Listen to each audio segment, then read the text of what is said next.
अस्सलाम वालेकुम जी दोस्तों, अज असी मौजूद हाँ जंड रेलवे स्टेशन ते। तुसी वेख सकने हो कितना साफ सुथरा पुरसकून ते तारीखी माहौल है। क्लासिक चिट्टी इमारत ते नाल खूबसूरत गार्डन एरिया ते हरियाली वेख के दिल खुश हो गया।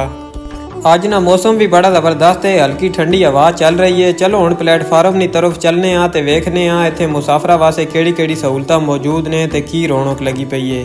लो जी, प्लेटफार्म ते आने ही सब तो ज़बरदस्त चीज़ जेड़ी नज़र आई है वो हुण इत्थे निया टक शाप्स। लाइना नाल खूबसूरत शाप्स बनिया हुई ने जिथे नंबर भी लिखे हुए ने। टक शाप नंबर 1, 2, 3 ते 4।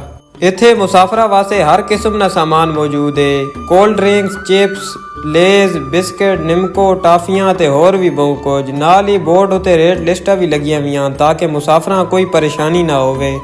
इत्थे नी सब तो खास चीज़ गर्मा गर्म पकौड़े। जंड जंक्शन आके पकौड़े ना खादे ते वह सफ़र ते अधूरा रह वैना। वेखो जरा थाल विच कितने ज़बरदस्त कुरकुरे पकौड़े पे हुए ने।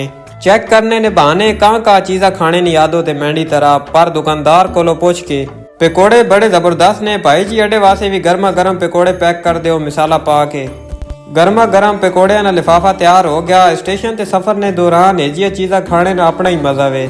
उम्मीद है तुसां जंड स्टेशन नी टक शाप्स ते ई माहौल पसंद आया उसी। वीडियो लाइक शेयर ते चैनल सब्सक्राइब करना ना भूलियो। मिलने अगली वीडियो विच, रब राखा।